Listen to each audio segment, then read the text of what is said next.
com uma mulher cuja profissão era muito estranha. E ele colocou na sua mente, então, não tem microfone, você viu?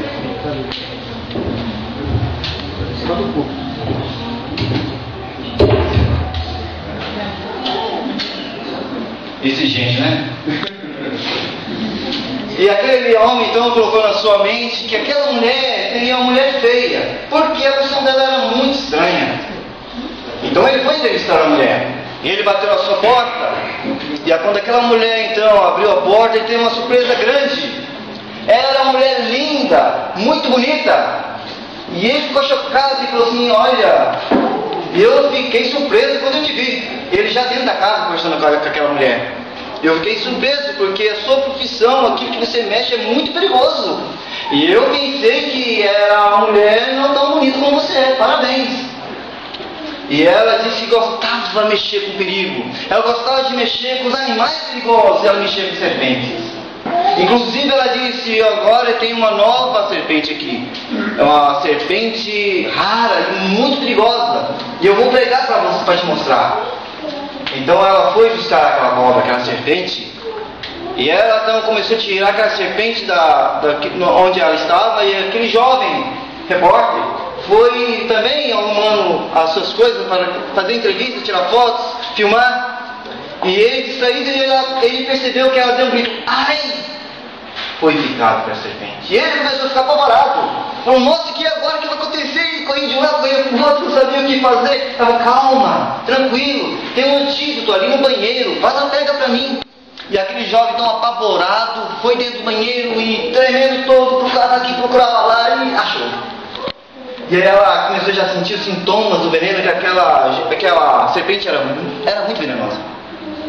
E ele, naquele nervosismo, ele foi se aproximando dela, o nervosismo foi, entrou pique e caiu o frasco do antídoto. E agora, o que eu faço agora? Cadê o outro? Cadê o antídoto? Cadê o outro frasco? Ela falou assim: olha, era o único frasco. Eu não tenho mais nenhum antídoto. E aquele jovem então viu aquela mulher morrendo agonizante. Isso é um fato real, aconteceu nos Estados Unidos. Pessoas gostam de brincar com perigo. E falando dessa história, eu me lembro de uma história que aconteceu comigo. Olha só, quando eu era bem pequenininho, que não faz muito tempo, meu pai estava construindo aqui na casa, e ali então, mexendo nos blocos, nos tijolos ali, no tijolinho, e nesse tijolinho eu vi um bichinho muito bonitinho. As patinhas, ele era pretinho, vermelho, com os rabinhos para cima, ele andava de um lado para o outro, e eu olhei, eu era criança, e eu pensei: nossa, que bonitinho, eu vou pegar ele. Eu vou pegar pela cauda dele. O que eu estou falando? Do escorpião. Mas, como Deus é maravilhoso. Eu falei assim: não vou pegar. Peguei o tijolo e o bichinho estava de lado pro outro.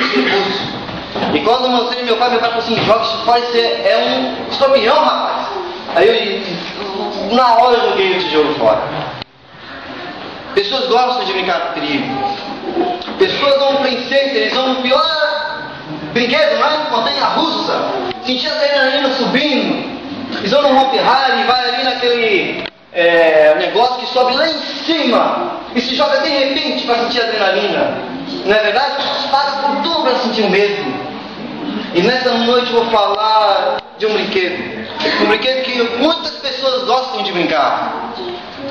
Abra a sua Bíblia. Abra sua Bíblia em Romanos 3, no versículo 23. Porque todos pecaram e destituídos estão da glória de Deus. Todos têm pecado. O Papa tem pecado? Tem ou não tem? Está com medo de falar? Mas ele não é o Papa? Ele tem pecado. A Bíblia não mente. A Bíblia fala que todos pecaram. A criança tem pecado? Tem pecado. Ela já nasce no pecado. Todos pecam. A primeira história que eu contei ilustra pessoas que pecam consciente. Pessoas sabem que fumar é pecado e continuam fumando. Pessoas sabem que beber bebida alcoólica é pecado e continuam bebendo. Mas tem pessoas que pecam conscientemente. Tem pessoas que não sabem que aquilo faz mal para comer e comem. E muitas outras coisas mais. O pecado é terrível. Vamos abrir a Bíblia Olha só, Isaías 59, não abre a Bíblia não. Isaías 59, versículo 2 diz o seguinte: mas as vossas iniquidades fazem separação entre nós e o vosso Deus, e o vosso pecado encobre o seu rosto de vós, para que não vos ouça. O pecado é grave, irmãos. O pecado faz uma separação entre nós e Deus. O pecado faz que Deus não nos ouve a nossa oração. Agora eu quero que você abra a Bíblia. Isaías 1, versículo 5 e versículo 6. Porque sereis ainda castigados, se mais vos rebelais? Toda a cabeça está enferma, todo o coração fraco, desde a planta do pé até a cabeça. Não há nele coisa sã, senão feridas, e inchaços de chagas podres, não espremidas, nem ligadas, nenhum delas amolecido com óleo. Deus considera aqui falando com doença, com chagas. Cobra da pessoa, quando a pessoa está em pecado, ela está totalmente podre. Olha como é forte, como o pecado é grave. E repara só, quando as pessoas estão no caminho de Deus, é uma pessoa maravilhosa, prega, louva, engrandece o nome de Deus, e de repente ela toma a decisão de sair dos caminhos de Deus, e então ela começa a aproveitar as coisas que há no mundo. Talvez ela, olha como é que o diabo é sujo. O pecado, o diabo mostra o primeiro pecado, o pecadinho leve. Olha, você pode fazer isso, você já está fora dos caminhos de Deus mesmo, olha, usa isso. Depois vai aumentando gradualmente o pecado. Depois ela começa a usar roupas inadequadas. Depois ela talvez comece a fumar. E depois, quem sabe, ela começa a beber bebidas alcoólicas. E quem sabe, se prostituir. E quem sabe, futuramente usar drogas. Olha como o pecado é. E a pessoa vai se aprofundando mais e mais no pecado. A pessoa fica lá embaixo. Isso que o diabo faz com o ser humano. A pessoa vai lá no lamaçal. O pecado, irmãos, é como doença. O pecado é como se fosse um vício. Quanto mais você pratica, mais você gosta. O que mais vamos falar sobre o pecado? Romanos 6, 23 fala que o salário do pecado é a morte. Mas o dom gratuito de Deus é? Mas vamos ficar sobre a primeira parte. O salário do pecado é a morte. E pessoas no mundo estão perecendo por causa do pecado. Essa morte que está falando aqui é a morte eterna. Quando Cristo vai retornar aqui nessa terra, Deus não vai destruir o ser humano. Deus vai destruir o pecado, porque lá no céu não vai existir pecado. E a pessoa então vai estar agarrada no pecado de tal forma que ela não vai largar o pecado. E o pecado tem que ser o quê? Destruído. Tem que ser destruído, porque o salário do pecado é o quê? É a morte. Lá no céu não vai haver pecado. Imagine lá no céu, um ladrão lá no céu, que gosta de roubar, e lá no céu não tem que roubar, porque tudo é nosso, vai ser nosso. Ele vai ser feliz lá no céu? Ele não vai ser feliz. Uma pessoa que é adúltero, vai ser feliz lá no céu? Não vai ser feliz no céu. Então é por isso que não vai ter pecado no céu. Louvado seja Deus por isso. Mas Deus vai vir destruir o pecado. E se nós não deixarmos o pecado de lado, seremos destruídos. Porque o salário do pecado é a morte. Mas vem a pergunta. Eu tenho certeza que vocês já ouviram falar muitas vezes aqui. Muitos sermões. Mas por que nós gostamos do pecado? Já repararam para isso? Por que gostamos do pecado? Por que nós pecamos? Se sabemos que o salário do pecado é a morte? Sabe por quê? Eu vou responder para vocês. Como é gostoso praticar o pecado. Eu estou falando mentira?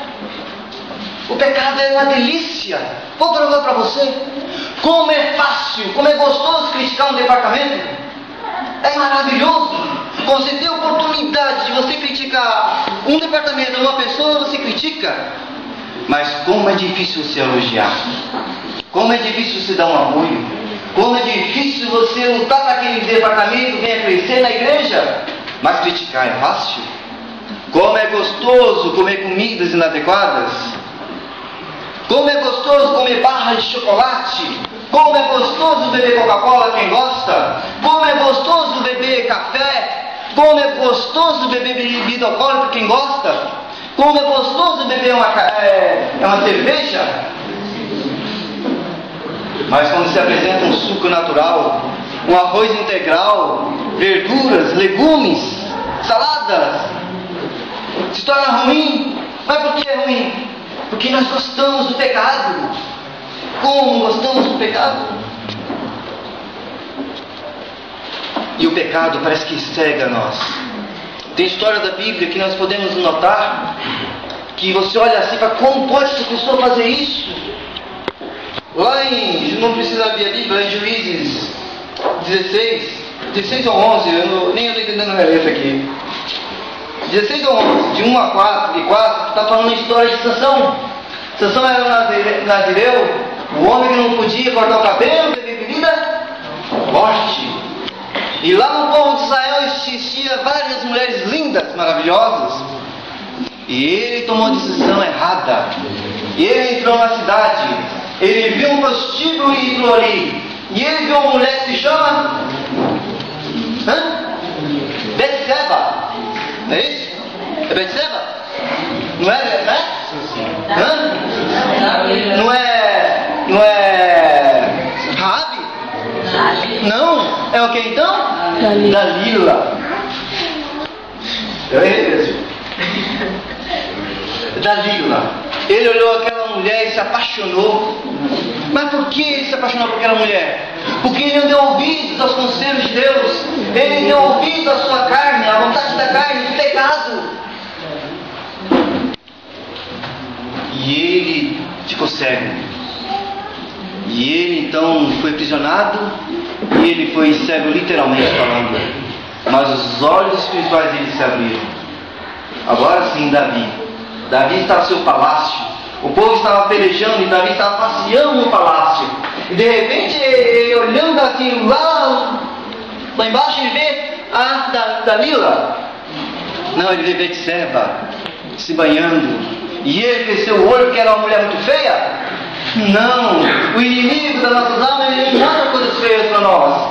Ele dá a oportunidade de fazer coisas bonitas e belas que o mundo oferece. Aí ele olha Betseba, cresce os olhos e manda chamar Betseba. Betseba foi, porque quando o rei manda, naquela época ele estava mandado. Quem é ela? Era ela para desobedecer, mandava para o rei. E quem não passarinho da mulher está na presença de um rei também? Não é verdade? Então ela coabitou. Ele coabitou com Raabe e ficou grávida. Olha como vai o pecado longe, irmãos. Betseba. Isso, vai me corrigindo. Betseba. Nome eu sou terrível. Aí acontece. Davi, sabendo que Betseba estava grávida, ele fala para que o soldado fosse lá na casa dele. Vai lá, fica a sua mulher. Como é que é o nome do soldado? Urias. Vai lá, fica com a sua mulher. Ele falou, não, rei, jamais deixarei de ti. Jamais, eu sou fiel ao Senhor. E no dia seguinte, Davi dá uma carta para Urias. E aquela carta estava a sentença de morte de Urias. Como vai longe o pecado? Davi adulterou, cometeu homicídio. O que mais? Vamos ver. Balaão, um profeta de Deus. Balaque viu que Israel estava crescendo, tomando conta de toda a região, e foi então aonde? Um profeta de Deus, Balaão. Olha, Balaão, quero que você faça o seguinte. Eu fiquei sabendo que tudo que você amaldiçoar, está amaldiçoado. Eu quero que você vai amaldiçoar o povo de Israel, que não vai ganhar mais nunca. Incrível, irmãos. Você vê essa passagem em Números, começa no capítulo 22 da história de Balaão. Deus chega para Balaão e fala assim, quem é esse louco que está contigo? E Balaão conta toda a história para Deus. E Deus fala assim para Balaão, Balaão, não dá, porque és um povo abençoado, é um povo protegido por mim. E Balaão então não ouviu a voz de Deus. E ele foi amaldiçoar então Israel. E no caminho, pela misericórdia de Deus, o homem estava em cima de uma jumenta. Olha só como o pecado vai longe. E ele estava caminhando em cima da jumenta. E ele não tinha como a jumenta de um lado para o outro, porque ela estava ali entre uns arbustos, umas árvores ali. E de repente a jumenta para de andar. E Balaão começa a espancar então aquela jumenta. Porque aquela jumenta mandou que tinha um anjo com a espada para então matar Balaão. E a jumenta vendo parou. E agora Deus faz um milagre, a jumenta falar. Que mal eu fiz para você ficar me batendo de tal forma, desse jeito? O que eu te fiz? E por incrível que pareça, Balaão responde para a jumenta. Olha só como um pecado cego, irmãos. Olha, você está me afrontando, você está fazendo... O que é isso que você está fazendo comigo? Respondendo para a jumenta, olha como o pecado vai longe. Olha mais, olha onde o pecado vai. Josué 7, 20 e 21. Abra a Bíblia. Israel era um povo abençoado por Deus. E não tinha uma batalha que Israel não vencia. E Israel então foi a Jericó. E ali Deus, pelo poder de Deus, Jericó foi abaixo. E a única pessoa que sobreviveu era a ave. E Deus deu uma ordem: olha, não pegue nada daquela cidade. Nada. Porque é uma cidade anátema. E aquele que pegar alguma coisa dali será uma pessoa anátema. E Acã então pegou algo dali. Uma capa, dinheiro, escondeu na sua tenda. E uma barra de ouro, um negócio de ouro. Então Josué chega e vai lançar sorte.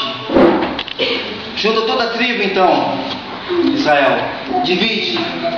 E agora Josué começa a lançar sorte. Eu fico imaginando aquele homem no meio daquele povo. Vai eliminando as pessoas vão saindo, mas não é esse, até que chega na família de Acã. Olha como o pecado segue. O pecado parece que é como um câncer, que vai consumindo a pessoa aos poucos e não percebe. E muitos, quando percebem o câncer, é tarde demais. O pecado é da mesma forma. O pecado vai reinando na pessoa, vai reinando e morre no pecado e não se converte. É tarde demais. Tem outra história que eu gostaria que você visse. Números 21, versículo 6 a 9.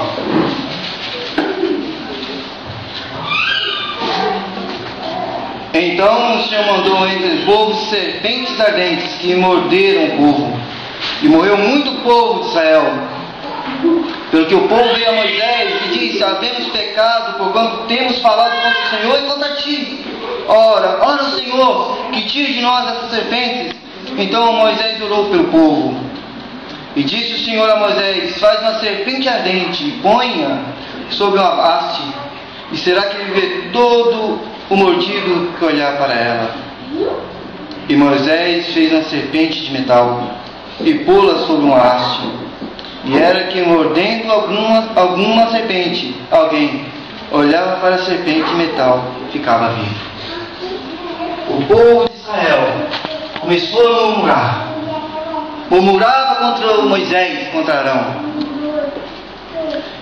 Eles distanciaram de Deus, da proteção de Deus, foi a escolha deles. E no deserto nós já vimos sermões falando. Nos desertos é assim de serpentes, mas o povo de Israel tinha o quê? A proteção de Deus. A serpente não chegava até a tenda. Mas eles fizeram a escolha errada. Eu quero servir eu quero servir o meu caminho, eu não quero saber de Deus. Então, eles saíram da base onde estava Deus.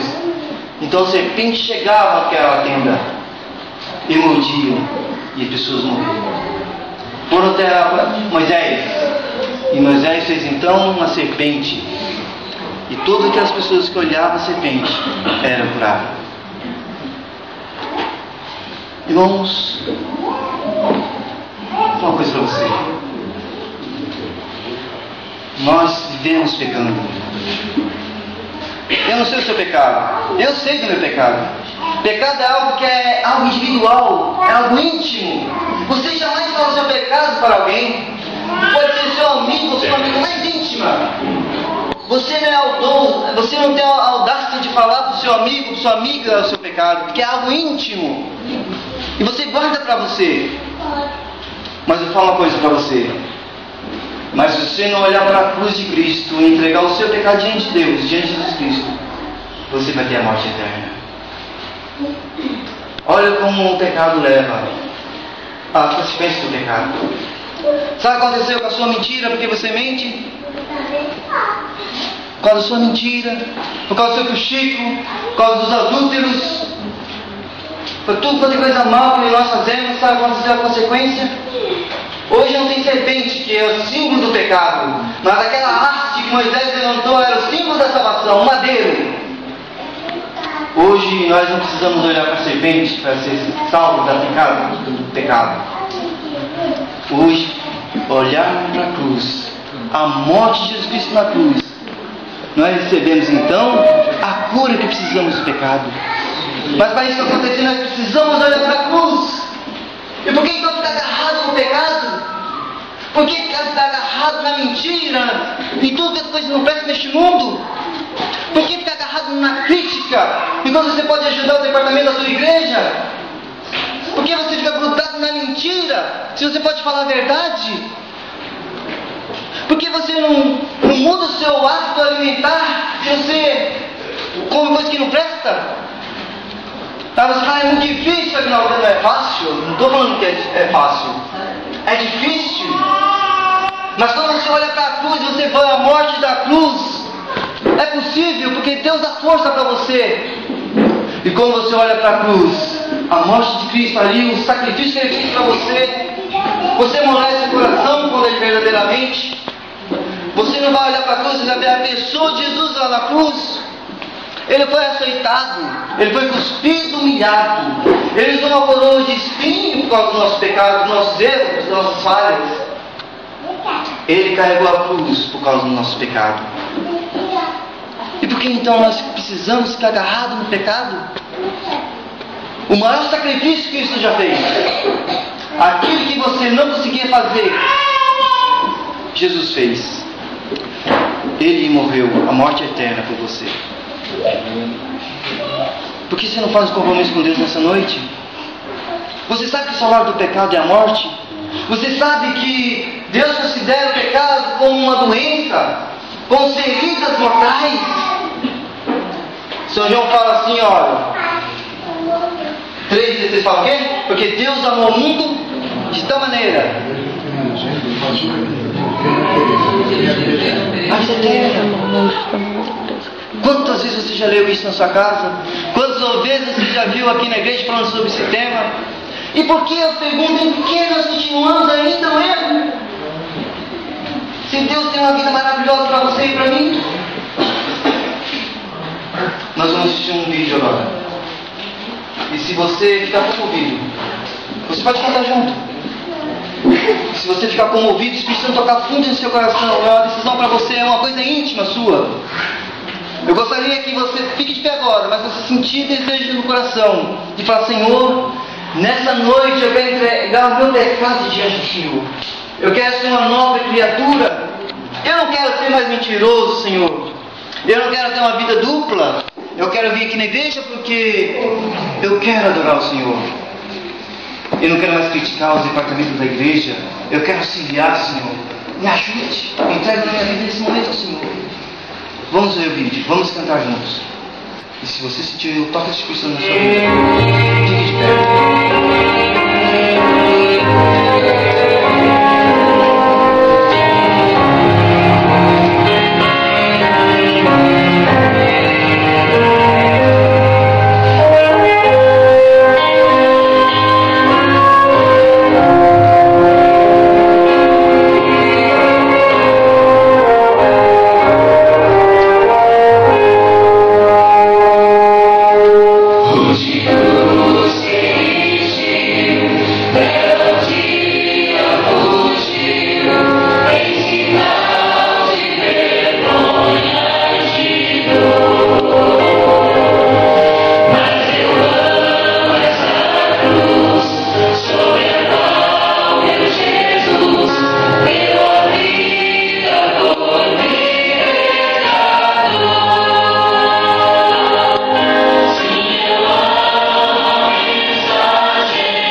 estamos nós novamente falando contigo.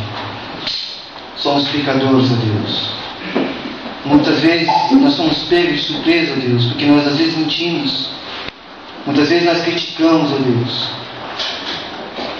Muitas vezes comemos aquilo que não devemos comer. Bebemos também que não devemos beber.